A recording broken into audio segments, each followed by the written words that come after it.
KZN government has scrapped its plans to hold the South African Music Awards, which would have cost reportedly 28 million rand of taxpayers' money. Now, yesterday on the AM report here on Newzroom Afrika, we spoke to Action SA's KZN chair, Zwakele Mngangu, who explained some of the details around the hosting of this awards. Let's get SAMA's reply to this now, bringing their spokesperson, Lesley Mofokeng, who joins us now via our video link on Newsfeed AM. And Lesley, it's great to have you on the program. Thanks very much indeed for adding your voice around this. And let me just begin there. I mean, what's your reaction? Because a number of figures are being thrown around, and of course there's questions about whether or not the KZN government was trying to get more out of this than what you were asking for. And thank you. Good morning to you and the viewers. Thanks for this opportunity to say our side of the story. First of all, we would like to express our dismay and disappointment that the SAMA that has been running for 29 years as a cultural institution that is not even political. We're an apolitical association representing the interests of the music industry, and we honor excellence in this space, and we've been reduced to cheap politicking. And the fact that some people have reduced us to a conduit of looting public funds is also disappointing. So we find ourselves in a position that is very foreign, that we didn't anticipate. It's with great disappointment that we are here right now and talking about what we're talking about. The SAMAs have proven it themselves for almost 30 years now as a vehicle to motivate, to inspire, to ignite passion in the industry. And today we have to find ourselves having to defend our name and what we stand for. Of course, and there's real concerns around the dent this will have on the name of the SAMAs, right? And we'll speak about that in just a moment. But I wonder what you reckon is going on here, Lesley. Are you also of the view that, look, it appears people are trying to steal money in the name of the SAMAs? We don't have a comment on that, Ayanda. What we can tell you is that we approached the government of KwaZulu-Natal, the Department of Economic Development, Tourism, and Environmental Affairs to partner with us for Summer 29. This partnership was for 3 years, and we were going to promote KwaZulu-Natal as a tourism destination with a lot of lifestyle activities, with music, with fashion, and we had a 5-day, 4-day program that was going to run and impact the economy of the city of eThekwini as well as the province of KwaZulu-Natal. And we presented those plans and they were approved, and the government itself did its own research, did its own counting of what it means and the return on investment, and they put that at about 350 million rand. So whatever they would have given us, they were going to get that times, I don't know how many times, but it's 350 million rand that they projected as money that would have gone back into the economy of KwaZulu-Natal. We're looking forward to that. We're looking forward to filling up spaces. We're already in the process of booking 350 rooms that we're going to be occupied by our guests as summer. We were already in the process of employing people that were going to be participating in this. At least 150 job opportunities were going to be created directly by the summer, and about 100 or 70 or 150 musicians were going to participate in our programs. So we're standing here now and not sure what's next really, because of what has happened. Yeah, and look, the economic spin-offs, no matter how you see what's taken place, can't be debated. We all know that it was more than just artists who are going to benefit from this event going ahead. But I do have to ask you this, Lesley. In the plans that you brought forward to the KZN government, how much were you asking for? And I hope you'll appreciate the fact that contracts are sacrosanct. We get into deals with government departments, with public entities as well as corporates, and we honor and respect the fact that we should not be disclosing such details. I mean, as the department, they are at liberty as a public entity to disclose the figures, but what I can tell you, what I think I should tell you, is how much it costs to put together a summer event. A summer event costs up to 30 million rands. That's 30. If we go to Sun City and host the summers, we spend 20 million rand, 12 million rand on production alone. putting together a stage, putting together a spectacle that's worthy of the celebration of an event like a summer. It is a mega event after all.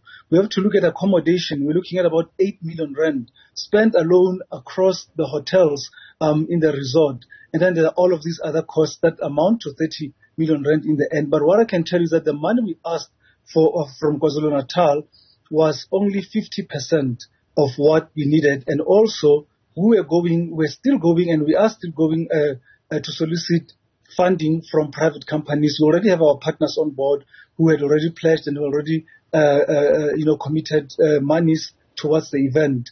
So, as much as I cannot give you the exact figure, but I can tell you now that the amounts that have been bandied about are a gross exaggeration and misrepresentation of facts. I also want to categorically state that we have never, as the SAMA, as RISA, we've never approached the government of KwaZulu-Natal and asked for 8 million rand.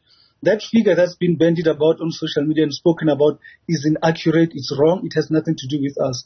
Whoever presented that figure probably has better evidence that they can bring forward, and that's what we're asking for, that whoever has this evidence, can they come forward and show us where the 8 million rand was quoted from. We refuse to be associated with all of these shenanigans. We refuse to have the SAMAs painted as a conduit for looting public funds. We are not about that. We are above board. We do our things according to the law, and everything that we've been doing for the past 29 years has stood up to scrutiny. And we, as I say, we're really disappointed to find ourselves in this place in the year 2023. Yeah, and look, I think a lot of people are compassionate towards yourselves and artists as well, who in many ways are collateral in all of this, right? So if the allegations that the KZN government was looking to loot, of course many people wouldn't be looking to you for answers around that. But the reason why I'd asked that question is we do need to set the record straight, you know, in a context where there needs to be transparency, where the SAMA's own reputation is on the line. It's important to say, look, that 8 million rand is wrong. This is how much it actually costs, and this is why we'd put down that figure. Don't you think so? Well, I mean, I've given you the figures, and I've given you the figures. I've denied categorically that we have never asked the government of KwaZulu-Natal for 8 million rand. This is a mega event, and I gave you our budget. An ideal budget would be 30 million rand. It does not make sense to go and ask for 8 million rand. It's 30 million rand if you want to stage a mega. It's a mega event of about 4,000 people in one place over a weekend, filling up the venue, filling up a city, filling up a province, actually.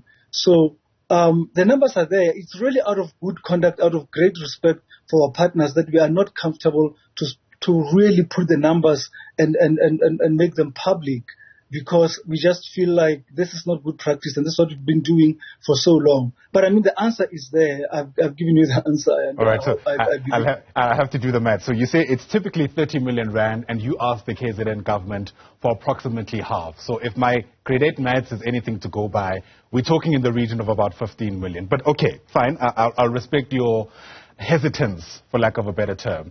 Part of what's... let me ask this question then. How does this figure compare to typically how much you would pay for the summers in other years? What I'm trying to gauge here is whether or not there's anything that stands out in particular this year than any other year when there wasn't an outcry and outrage. Yes. Can I take you back a few years back, a lot of years back? In 1999, it cost 3 million rands to host the summer. It was a relatively small event, and it grew exponentially. In 2006, it cost about 6 million rand to host the summers. At about 2010, some thereabouts, we got a sponsorship from a mobile network company, and that stabilized a lot of things. With that sponsorship, we could negotiate contracts with production companies, with service providers, with the knowledge that we've got this guarantee of money coming in. But let me tell you that between those years, after the end of our sponsorship with a mobile company to now, the figures have grown tremendously, as I quote, the 30 million rand. Some of the factors there include that when you go to a production company with 3 months to go and you negotiate a deal, that the prices shoot up. So we find ourselves in this situation where we have this huge bill to produce this mega event, and we actually don't have much to negotiate on because money comes and goes with the years. So, for example, you get a sponsor this year, we might not get the sponsor back next year. The money is not enough. So in the end, the prices shoot up, and we find ourselves with these figures that some people find unimaginable and impossible. But actually, if you're in the eventing space and you look at the line items of organizing a mega event of 4,000 people in a place for a weekend at a resort, the 30 million rand is actually not an exaggeration. Yeah, and that, I suppose, allows me to segue into my next question. At the heart of the outrage was questions about whether or not this is money well spent in a context where South Africa is battling fiscal constraints. What's your response to that? My response would be that the entertainment industry, the musicians, the arts need to be given a lot more respect and credit for the contribution they make to the GDP, to the economy of South Africa. And as I said, I keep calling the summer a mega event. It is a mega event. If you imagine the kind of people that would travel from all over the province, or rather all over the country, from Limpopo all the way down to maybe Cape Town, and they all meet in Durban. You can imagine just the traveling, just there, the amount of money that's spent in traveling, the petrol that gets spent. When you get into the province, the restaurants, hospitality, informal sector that gets to benefit. All of these things add up to the economy of the province. The province itself has made it clear that this presence of the summer in KZN would have meant an injection of 350 million rand. 350 million rand, that's how much more we're going to give back to the province. So as much as we talk about being in a squeeze, but there's an opportunity. This was an opportunity for the province to ignite all these other industries, to contribute and remind South Africans that eThekwini or Durban is still the playground of South Africa. We're using entertainment, yes, but to create an opportunity for an economic rejuvenation. And the fact that it's cloaked as an entertainment event, it's musicians performing, I suppose it speaks to it speaks to how we value and what we think of the entertainment space and musicians. I don't know if South Africans take them seriously and see them as economic players. Sure. But I want to tell you that this event was going to create so many more opportunities and so much money injected in the province of KwaZulu-Natal. Yeah. Well, Lesley, speaking about the plight of those musicians, what happens now? We had a nominee speak to us, and, to be fair, he's only just an artist who was hoping that this kind of event would also catapult his own career in a particular direction. KZN says they're not hosting the Summers, but does that mean that Summer 2023 is not going to happen? And I can guarantee you that the Summers have been through a lot. 29 years is not a small feat. It's the longest serving, the longest standing music award ceremony in South Africa, certainly on the continent. We've survived the worst. We've survived COVID. We had to put together a show at a time of social distancing where people had to record episodes in their houses. We had to go to a park and make sure that people were separated when they record, let's say, a music video. But we managed to put it together, and we produced the virtual episodes of the summer. Now we find ourselves in a situation where a sponsor pulls out at the last minute, but we think it's an opportunity for us to tap into our creative abilities and make sure that we survive the storm. I can tell you now that we are going to happen. The Summers are going to happen. We are not defeated. We remain resolute that the South African musicians will be honored in the year that they deserve to be honored. We cannot roll it over to next year and say perhaps 2024 at Summer 30. That's a different year. You know how much music gets pumped out by the industry on a weekly basis. So it has to be contained in 2023. We are meeting, we are regrouping, we are making plans. We'll be making further announcements in a short space of time to say what next. But the awards will happen. We will honor our musicians. That's something that we do and we've been doing for 29 years. Loud and clear. Lesley Mofokeng, thanks very much indeed for speaking to us. And yeah, our hearts certainly got out to the artists who've been doing noble work for the entire year, and we're hoping that they'll be able to gather with their peers to celebrate the fruits of their labor. So hopefully it all goes according to plan. Hopefully it goes well. Lesley Mofokeng, once again, thanks very much indeed for your time. Lesley is the spokesperson of the South African Music Awards.